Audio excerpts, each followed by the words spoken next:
नमस्कार। अच्छा, कई बार हम लोग ऐसी परंपराएं निभाते हैं जिनके बारे में हम सोचते भी नहीं कि भाई ये शुरू कैसे हुई, है ना? बस करते चले आते हैं। तो आज हम पितृपक्ष से जुड़ी एक ऐसी ही बहुत दिलचस्प प्रथा की तह तक जाएंगे और इसका राज खोलने के लिए हम सीधे एक प्राचीन स्रोत का सहारा लेंगे।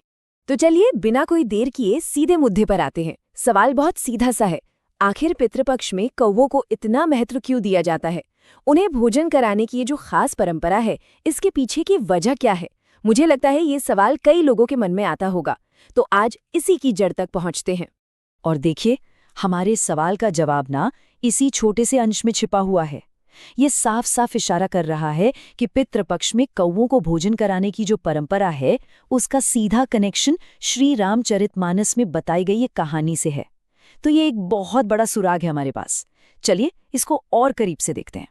ठीक है, तो इस पूरी पड़ताल को समझने के लिए हम इसे कुछ हिस्सों में बांट लेते हैं।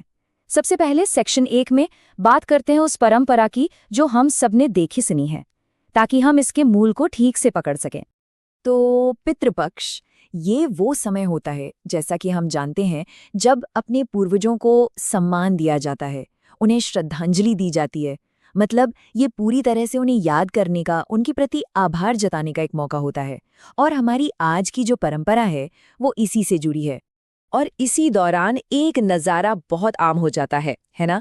घरों की छतों पर, बालकनियों में लोग खास तौर पर कौवों के लिए खाना रखते हैं।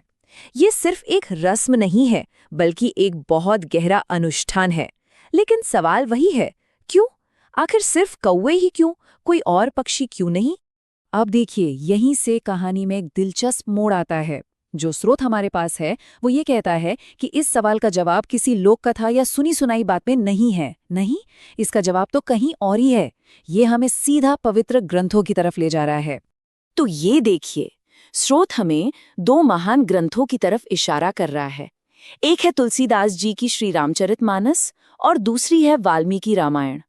मतलब ये साफ हो गया है कि इस परंपरा की जड़ें कितनी गहरी हैं, सीधा इन पवित्र धर्म ग्रंथों से जुड़ी हुई।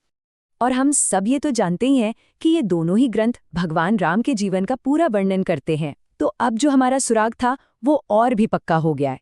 इसका मतलब इस परंपरा का ताल्लुक सीधा सीधा भगवान राम के जीवन से जुड़ी किसी घटना से ही है। और ये इस पूरी बातचीत का सबसे जरूरी पॉइंट है। स्रोत यहाँ पर कोई घुमा फिराकर बात नहीं कर रहा। वो साफ साफ कह रहा है कि पितृपक्ष में कौवों को भोजन कराने की परंपरा का संबंध श्री रामचरितमानस में बताई गई एक कहानी से है। ये एक डायरेक्ट लिंक है, एक मजबूत कनेक्शन। तो अब हमारे पास सारे सुराग इकट्ठा हो चुके हैं। अब वक्त है इन कड़ियों को जोड़ने का और ये देखने का कि आखिर कैसे ये आज की प्रथा सीधे उस एक कहानी तक हमें ले जाती है जहां से ये सब कुछ शुरू हुआ। देखिए, ये जो पूरा रास्ता है उसे हम इस तरह से समझ सकते हैं। सबसे पहले एक परंपरा है कौवों को भोजन कराने की। फिर स्रोत हमें बताता है कि ये परंपरा कहाँ से आई है, श्री रामचरितमानस से। और फिर वो ग्रंथ हमें उस एक खास कहानी की तरफ इशारा करता है जो इस सब की असल जड़ है। तो इसका मतलब क्या हुआ? इसका मतलब ये है कि जो बात शायद अब तक बस एक लोक मान्यता लगती थी, वो असल में वैसी है नहीं।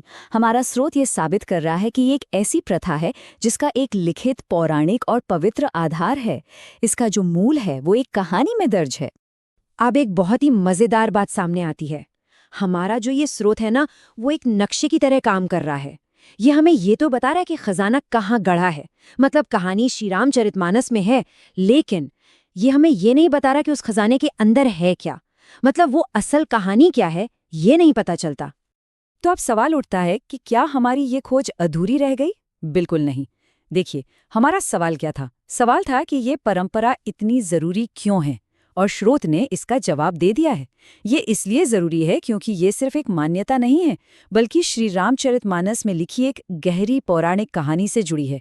और ये जानना ही अपने आप में इस रहस्य को सुलझा देता है। अब ये सिर्फ कौवों को खाना खिलाना नहीं रहा, बल्कि ये उस कहानी को, उस घटना को याद करने का एक तरीका बन गया है। स्रोत ने हमें कहानी सुनाई नहीं, लेकिन उसने हमें कहानी तक पहुंचने का रास्ता दिखा दिया है। और शायद ये रास्ता जानना ही ज्यादा बड़ी बात है।